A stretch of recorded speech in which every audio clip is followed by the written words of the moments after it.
Okay, it's 26 December 2018, and I'm hoping I'll be able to finish up the work that's related specifically to the springs here today. It's cold enough that the ground might not be getting torn up too badly by the power wagon. The power wagon's over there because that's as far as I could get it the other day whenever the wet ground prevented me from climbing hills. Let me take you over and take a look at the spring boxes. Alright, this is what we call spring box number 2. It's supplied by our second spring that we discovered. And I'll take the cover off after I point out how far I got with filling it with ground stone. If you can see, that pipe's coming out probably 18 inches below the top of the gravel. And that was demanded to be able to get water to flow from that spring. It's actually pretty deep, so to get flow from there over to here, I had to push the spring box down into the ground quite a bit.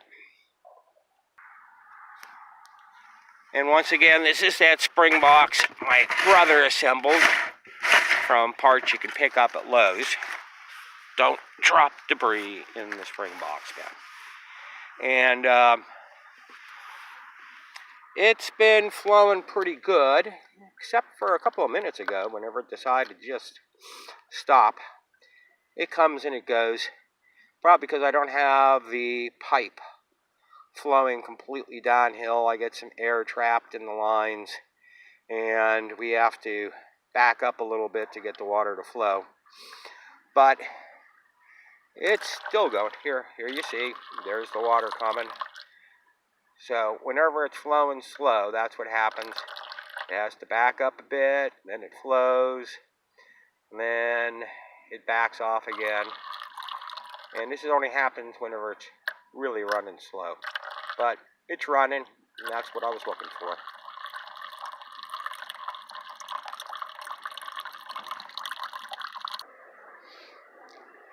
Now, just above it on the hill there is that green box. That's the official spring box I purchased from Engineering 775's organization.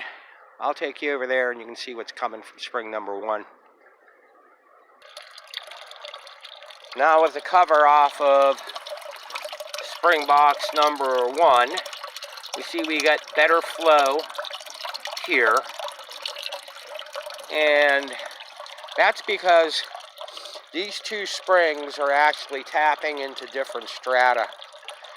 This one here is higher up, and whenever it rains, water refills this aquifer before it fills the second one. The spring that feeds this spring box is located under that mound where you can see the white pipe coming out. That's the overflow line and allows me to shock the spring whenever I'm ready. Alright, from this vantage point higher on the hill, we can see where the two mounds covering the springs are located. And you can actually see the watershed that I dug in uphill from the springs in order to channel water away from the spring heads and to keep them from being contaminated. I can show you an example of what it's for. Okay, I'm standing on top of spring number 1 here, and we can see the mound for spring number 2 and the watershed that's behind it. The main reason I want a watershed is I don't want groundwater working its way down into the springs and contaminating it. An example of that is over there in the leaves. I'll get a bit closer so you can see.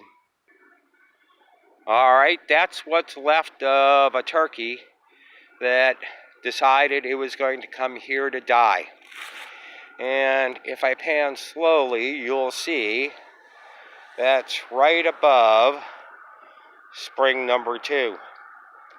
So, why do the turkeys come here to die? We're not quite sure.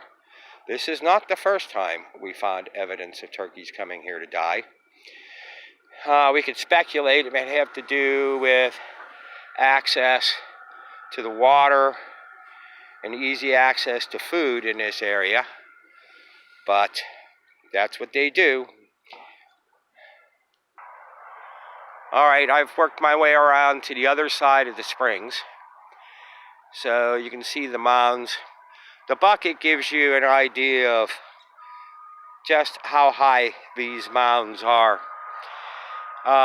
Technically, this spring here has about 6 foot of dirt over top of it, and that one there has about 4 foot of dirt over top of it. And let's just take a quick look down the hill, because the water flows in through where you can still see the mounds of dirt that I still have to shovel back into the ditches, but they work down to that pond that's right there. Now, what's a spring update video without some video showing the flow of the water from the 2 springs? The valve to the left is the water coming from spring 2, and behind is from spring number 1. What's going to happen eventually is I'd like to take the water that's feeding this pond and route it through lines that I'll be burying going off down there. Now, moving to the other end of the pond and following the lines,